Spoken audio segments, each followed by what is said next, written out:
Greetings and welcome to In Depth. I'm Dike Rostant. In response to government's decision to set up a committee to review colonial remains, including monuments and street names, the Emancipation Support Committee has established a civil society committee which plans to send its own report to government. Now, to explain more about it, we have the chair of CivilNET, Rodney Piggot, and director of the Crossroads Freedom Project, Shabaka Kambon.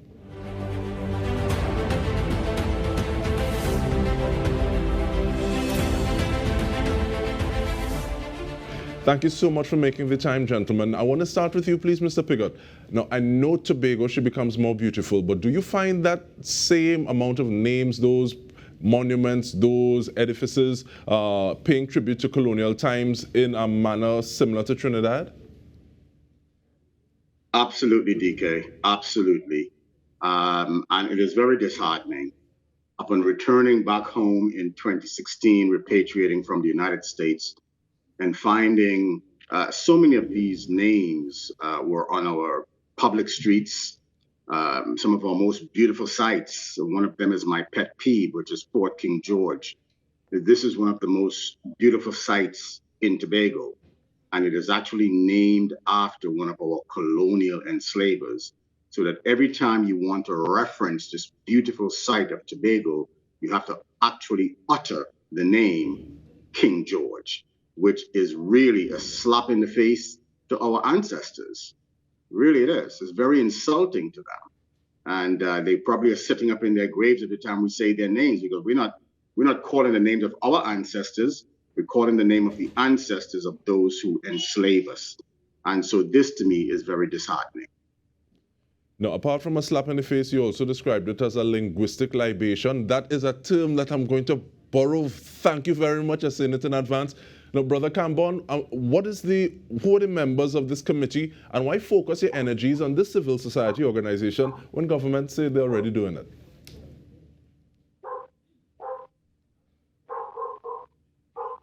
And remember to touch your mute for me, thank you. Yes, that's a very good question, Dike. This is something that we in the Caribbean Freedom Project have been working on since 2016. So first of all, we feel very close to this issue. We understand the importance of it for our society going forward, coming from the point of view of the great Frantz Fanon, who said that imperialism leaves behind genes of rot, which we must clinically detect and remove not just from our lands, but from our minds as well. With that as our motto, with that as the imperative, the moral imperative behind the work that we are doing, we understand the importance of this project. And so we didn't want to leave anything to chance. And based on our experience in civil society work, we know that when governments at the international level set out to do projects like this, you have civil society organizing these shadow committees that do similar reports, and then the two reports are compared, and people could see where one group or the other falls short. And of course, in our experience, there are many ghost committees that governments set up that don't go anywhere. In fact, we know that during the period of Eric Williams, the first prime minister of this country, there was a commission set up to look into street names. We know that Dr. Eric Williams himself was keen to see a lot of the names of those people who terrorized our ancestors, who were protagonists of the great crimes in the history of the world that took place here in the Caribbean. He wanted to see them removed, including Alfred Milner, which we've already removed at the University of the West Indies. But that project was never completed. So we know that governments start on something and sometimes they don't finish. Sometimes they don't have the will and moral character to see these projects through. And so we felt it was imperative to set up this shadow committee and to produce a shadow report, and then to do the work thereafter of sharing the information we gain with the public. And you had information on the committee members that you wanted to share with us, thank you, in terms of like who comprises the committee?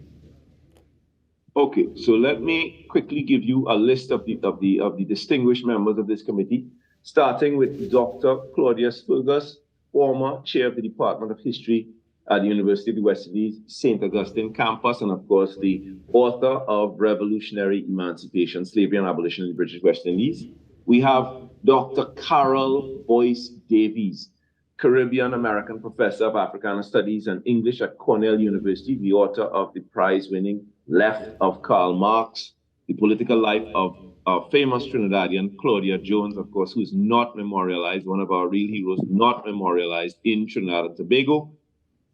We have myself, who is the chair of the committee at present, elected chair. We have Professor Brinsley Samaru, former head of the history department at St. Augustine campus as well.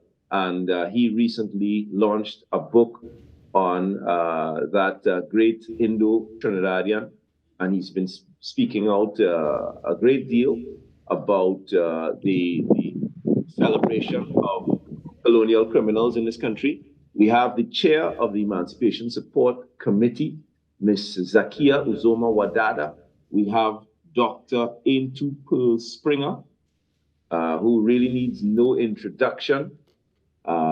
We have Dr. Tahimba Salandi, sociologist, educator, and activist, who teaches up at the Sir Arthur Lewis Institute of Social and Economic Studies at the University of West Indies. We have Dr. Dominic Kalipasad, again, who needs no introduction, one of the most famous television journalists in this country's history. We have our brother that you see right here, Mr. Rodney Piggot. We also have Brother Kafra Kambon, Dr. Kafra Kambon, who is the former chair of the Emancipation Support Committee. We have with us a famous Tobago-born BBC Guardian journalist, Mr. Amandla Johnson, who also just published a book on Kwame Ture and is pursuing his PhD at Cornell University. We have Brother Ato Osei, Brother Neruki, who is of Warao heritage, Calypsonian and artist. And we, of course, we have Sister Donna Bermudez, who has been with the struggle from the beginning, the queen of the Warao people from South Trinidad. And we have Miss Renee Francois, who is a research officer and administrative officer at the Caribbean Pan-African Network and a member of the Emancipation Support Committee. So we have quite a distinguished and diverse committee here. And of course, Dike, as I said, we're not just producing this report for the government and people of Trinidad and Tobago. We will be sharing our findings with the United Nations Permanent Forum for Indigenous People, because it applies to Indigenous people strongly, and new Permanent Forum for People of African Descent, which will launch in December. So we will probably be one of the first reports that will meet that forum. And of course, we will also be sharing this report with the United Nations Committee on the Elimination of Racial Discrimination and the CARICOM Reparations Committee, which has called since 2017 for the removal of all monuments, street names, etc., to people who committed genocide, slavery, indentureship, and apartheid in the Caribbean.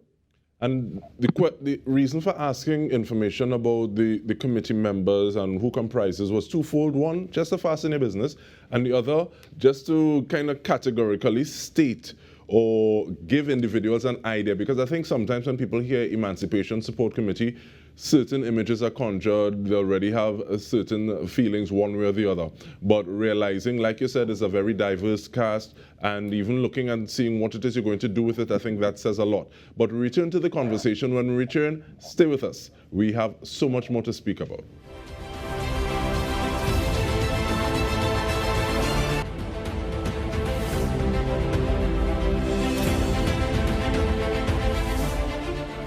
Welcome back. We are looking at a civil society organization that is going to be doing work looking at the remnants of colonial past, submitting to government among other places. We're speaking with Mr. Rodney Piggot as well as Shabaka Kambon. And I want to ask, what is in a name, please? I'll ask both of you gentlemen, but Mr. Piggot first. Now, looking at what's in a name or a word, such as the difference between Discovery Day and Emancipation Day, what is the importance of language and owning your narrative? Well, language is very important, primarily because it informs your subconscious. And I know we're getting that echo again. I don't know if you're hearing it on your end. So it informs your subconscious. Language can also be used to plant triggers in the subconscious, so that when certain symbols are viewed, certain words are heard, they can literally trigger feelings that go back centuries.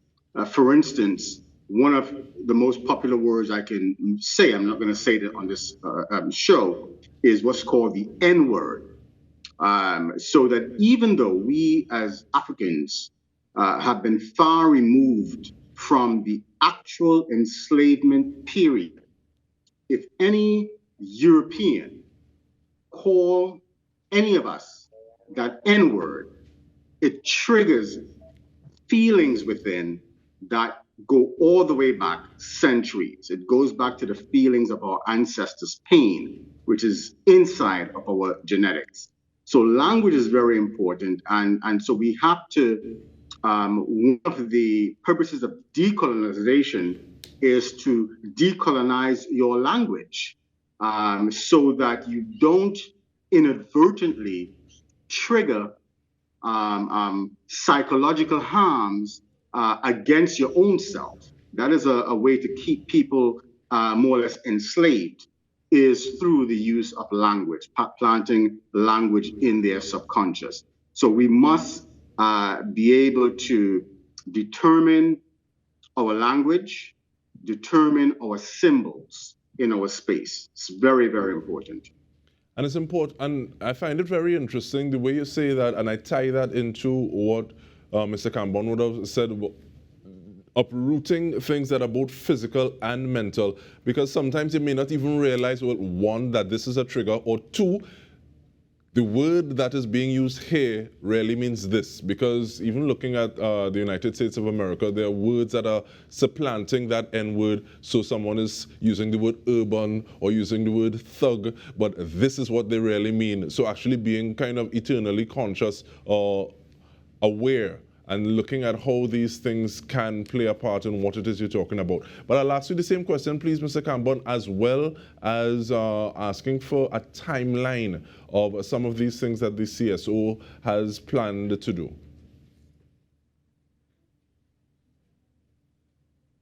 And once again, you need to press that mute button. Okay, so, you know, we are living through a particularly extraordinary moment in history where there is an unprecedented acknowledgement of the ravages of racism and white supremacy.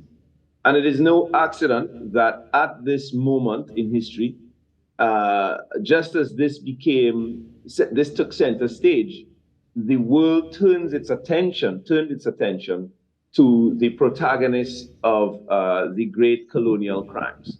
That's not an accident that a new generation that crossed all racial boundaries, that crossed age and class boundaries, turned on these figures all across the world. They understood that these false heroes energized certain values, the values that they represented in our society. In fact, we didn't even need to wait for the international community to speak on this matter. Scholars like Jan Carew from Guyana had said many years ago that false heroes burden not just our history, but our character as well. He was saying that when they celebrated and venerated in our public spaces, they literally burden our character because of the kinds of values that they energize. And now there's a flip side to this, Dike. When we celebrate these values and these characters, who are we ignoring? And the people that that are buried underneath these false heroes are our real heroes. And our young people never have the opportunity to meet or to interact or to interface with the best of themselves from the past. Those people who confronted these protagonists of great crimes and sacrificed their lives for the freedoms we enjoy today. So that's shameful on one hand that we haven't been able to rescue our real heroes, but also tragic that we haven't been able to put those real heroes in front of our next generation to influence them in a positive direction. And further tragic that these false heroes who represent values that are directly antithetical to those that we say we acknowledge and we celebrate and we put forward, that they continue to energize the values that they represented for future generations. So we always have to be dealing with divisions among the races, divide and rule, classism, a particular type of policing that they set up, particular ideas, religious discrimination, all kinds of different things that the colonial set up. They continue to plague us because we will not address them. In terms of a timeline, Dike, the government, when it announced its committee, and of course, we want to know what's happening with that government committee. We want to find out where they've arrived, where they've reached, what those committee members are doing, how their work is coming along. But we can tell you our work is coming along, and we are working within the time frame that the government set out. So the government said they want their report in before the 31st of December. That's the time frame that we're working in. And as soon as I said we're finished with our report, we're going to send that report out to various international bodies who we think will find this report interesting. Because again, Dike, what we have here is a celebration of racism and white supremacy. That is what we have all around us. And that cannot be acceptable, not just to right-thinking people in the Caribbean, but to all these international bodies that seek to address these issues. This is why we're sending the report out so far and wide. And those sobering words is what are going to end our conversation at this juncture. We want to thank you so much, Shabaka Kambon, Director of the Crossroads Freedom Project, as well as Rodney Piggot, Tobago CivilNET Chair. And this has been In Depth with me, Dike Rostant. Thank you so much for joining us.